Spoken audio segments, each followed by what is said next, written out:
people have crossed the 400 wicket mark, and Lyon is just one short of 400 wickets and might end up becoming the 12th if he gets to the figure in the next 2 matches.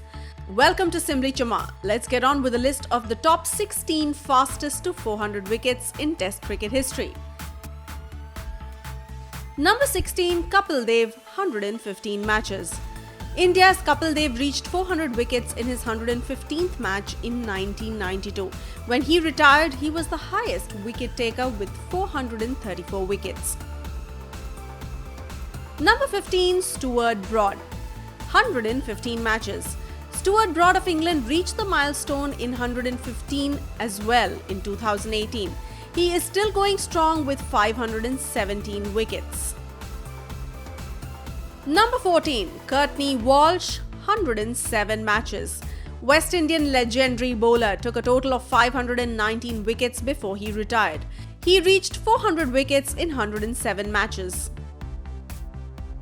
Number 13, Jimmy Anderson, 104 matches. Jimmy Anderson of England is right now in the 4th position of most wickets in Test and just 8 wickets behind Kumble's record with 511 wickets. He reached his 400 wickets in the 104th Test.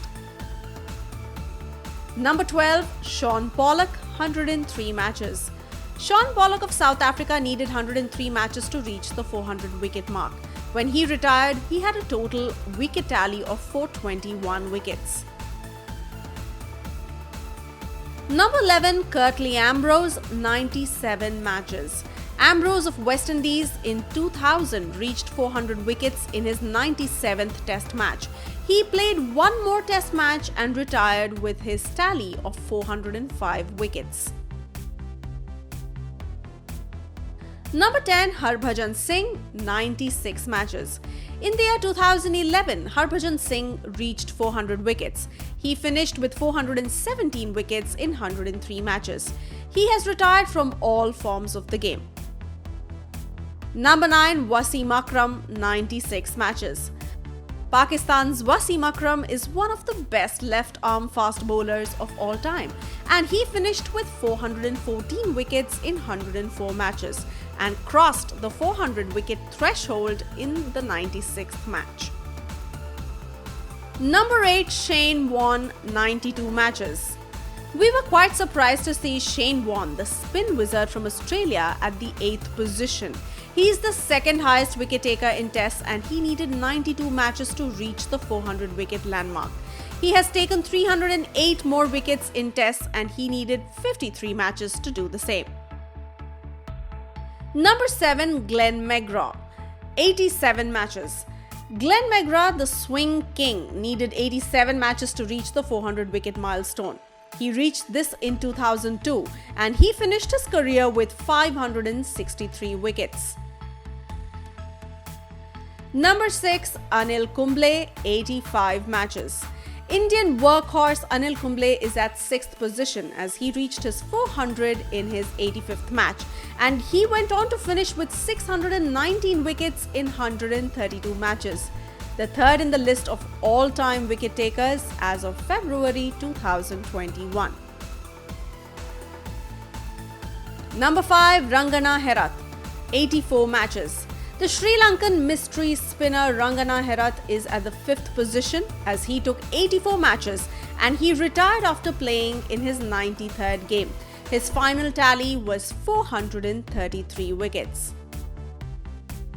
Number 4, Dale Steyn, 80 matches. Yes, this South African has not been in his elements in the last 2 years, but who can question the bowling prowess of this legend? He needed just 80 matches to reach 400 wickets and has an average of 22.95. He hasn't retired yet and he is now with 439 wickets in 93 matches. Can he finish with 500 before he retires? Number 3, Richard Hadlee, 80 matches. One of the great fast bowlers of all time, Richard Hadlee finished with 431 wickets in 86 matches and he crossed the milestone of 400 wickets in his 80th match. Number 2, Ravichandran Ashwin, 77 matches. Muralidharan once said that the only bowler who can come close to his wicket tally is Ashwin. And Ravichandran Ashwin has been spectacular with the ball. He has reached the milestone of 400 wickets in just 77 matches. Number 1. Muttiah Muralidharan, 72 matches. How can this list be complete without the legend himself, Muttiah Muralidharan? The highest wicket taker in the history of the game crossed his 400 in his 72nd match and needed just 61 to reach his next. He finished with 800 wickets. If you enjoyed this video, please go ahead and hit the like button, the share button, and stay tuned to Simply Chuma for more action from the world of sports.